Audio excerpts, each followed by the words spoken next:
नमस्ते, मैं नताशा जिंदल श्री एस्ट्रो वास्तु से। तो आज हम लोग बात करेंगे ग्रहण के बारे में। जैसे कि आप सब जानते हैं कि चंद्र ग्रहण और सूर्य ग्रहण दोनों आने वाला है। तो सबसे पहले हम लोग बात करते हैं चंद्र ग्रहण के बारे में। आप सब जानते होंगे कि इस बार चंद्र ग्रहण 30 नवंबर को है। इसका समय दोपहर 1:04 से लेके शाम 5:22 तक है। अब मैं आपको बताती हूँ कि चंद्र ग्रहण क्या होता है।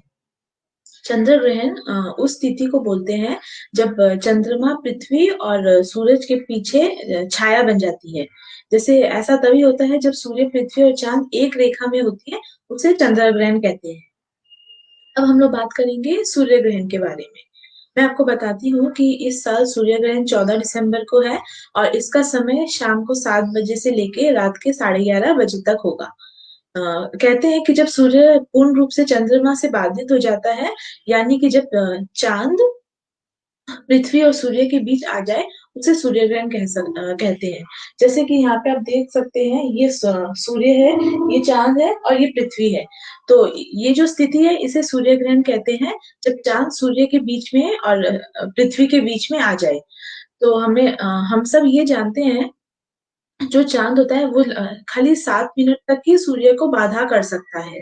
उससे ज़्यादा वो नहीं कर सकता, क्योंकि सूर्य का जो तेज होता है, वो बहुत ज़्यादा होता है। अब मैं आपको बताती हूँ कि हमें ग्रहण जो होता है उसमें क्या नहीं करना चाहिए। सबसे पहले कहा जाता है कि जो ग्रहण होता है उसमें हमें भोजन नहीं करना चाहिए, क्योंकि उस टाइम जो कीटाणु होते हैं वो बहुत फैलते हैं। तो उस टाइम जो नेगेटिव एनर्जीज़ होती है, वो खाने को दूषित करती है, तो हमें भोजन नहीं करना चाहिए। पर मैं आपको बताती हूँ कि ये एक मिथ भी है।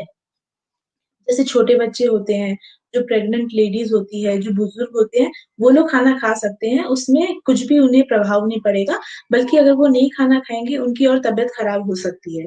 तो मैं ये कहना चाहूँगी कि भोजन करने में कुछ भी नहीं है कि ग्रहण है तो आप भोजन मत करिए।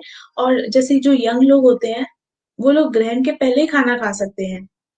तो जो 4 घंटा का समय होता है, चाहे 5 घंटा का समय होता है, उस टाइम उन्हें भूख नहीं लगेगी, तो वो भोजन ना करें। तो ये वैसा कोई वो नहीं है कि आप भोजन नहीं कर सकते।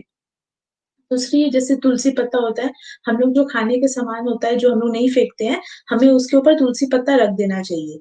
तो तुलसी पत्ता रखने का भी एक रीज़न है। तो आज मैं आपको बताऊँगी कि तुलसी पत्ता क्यों रखा जाता है। कहते हैं, जो तुलसी पत्ता होता है, वो एक एंटीऑक्सीडेंट का काम करता है। ये डालने से जो आस-पास की नेगेटिव एनर्जीज़ है, वो सब खत्म हो जाती है और जो खाना है, वो हमेशा पवित्र ही रहता है। अब मैं आपको बताती हूँ, जैसे सब बोलते हैं कि हमें जब ग्रहण खत्म हो जाता है, हमें नहाना चाहिए, चाहे हमें गंगा जल छिड़कना चाहिए।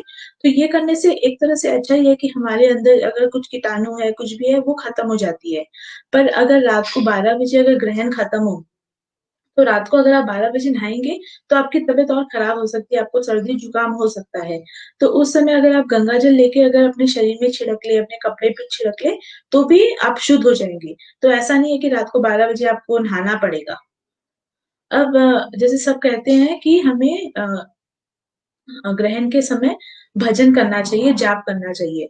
ऐसा इसलिए नहीं कि करने से उसकी जो कष्ट है वो कम हो जाएगी, पर बोलते हैं कि ऐसे करने से आपका मन लगा रहेगा। अगर 4 घंटे आप बैठे हैं, कुछ भी आपको करने को नहीं है, तो अगर आप भगवान का नाम लेंगे, जप करेंगे, तो वो सबके लिए अच्छा है, वो पॉज़िटिविटी लाता है, किसी के भी लाइफ़ में। फिर कहते हैं कि जैसे हमें दान करना चाहिए। तो मैं ये कहना चाहूँगी कि दान करने का कोई समय नहीं होता कि आपको ग्रहण के बाद ही दान करना पड़ेगा। दान आप साल में कभी भी कर सकते हैं। दान करने का कोई समय नहीं होता।